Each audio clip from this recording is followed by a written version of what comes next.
যুবকরে তুমি দূর হয়ে যাও, আমার কদম থেকে তুমি দূর হয়ে যাও। এত বড় অপরাধ তুমি করছো, এত বড় অন্যায় তুমি করছো, আমার কদম থেকে দূর হয়ে যাও। যুবক বলে, নবী গো, আপনি রহমতের নবী, আমারে দূরে ফেলে দিবেন না। মার নবী, আমি শুনেছি আদম নবীর কাছ থেকে ঈসা নবী, ঈসা নবীর কাছ থেকে ইব্রাহিম নবী, ইব্রাহিম নবীর থেকে মুসা নবী, সব নবীর থেকে অপারগতা করবে, একমাত্র আপনি হবেন উম্মতের কান্ডারি। নবী গো, আপনি হলেন একমাত্র দরদি, আপনার কদম থেকে যদি আমার ফিরাইয়া দেন, কোথায় যাব রে নবী, কোথায় যে হাত পাতবো, কোথায় যে সাহায্য পাইব? আমার নবী বলে, দূর হয়ে যাও, তোমার মুখটা আমি দেখতে চাই না। চলে গেলেন যুবক কাঁদতে কাঁদতে, একটা দিন নয়, দুটি দিন নয়, 40টা দিন চোখের পানি ছেড়ে কান্দে। গাছের লতা পাতা খায়, গায়ের মধ্যে পোকা হয়ে গেছে, চোখের পানি পড়তে পড়তে চলের মধ্যে গা হয়ে গেছে।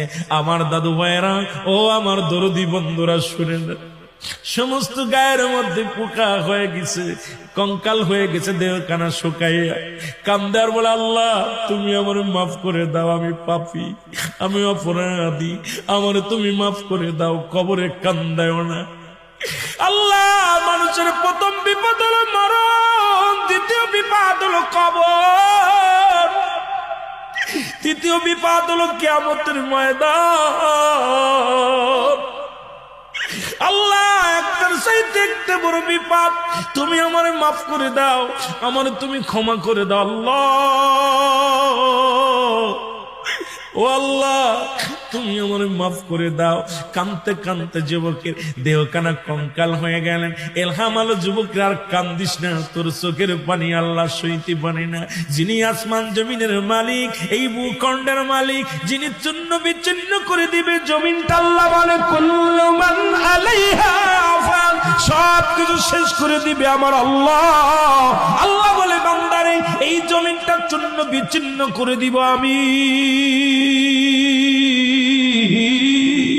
এই জমিনের মাটিগুলো পুড়ায়া তামা বানায়া দিব আমি, এই জমিনের যত পানি আছে পানিগুলো পুড়ায়া ছাই বানায়া দিব আমি। আমি আল্লাহ যেদিন কিচ্ছু বলতে কিচ্ছু থাকবে না, সেদিন থাকবো শুধু আমি। আমার কথা না, কোরআনের কথা শুনে না। আল্লাহ বলে, কুল্লু মান আলাইহা ফান, সব কিছু শেষ করে দিবে আমার আল্লাহ। আল্লাহ কয়, বান্দারে, সেদিন থাকবো শুধু আমি আল্লাহ, আর আমি থাকবো আমার নবীর ভালোবাসা নিয়ে। বন্ধুরা, তেলের কান্ডা লাগে, শুই না গো, আজকে সেই আসমান জমিনের মালিক যিনি, তার কাছে ফিরে যাব আমি। জোরে বলেন ঠিক কিনা?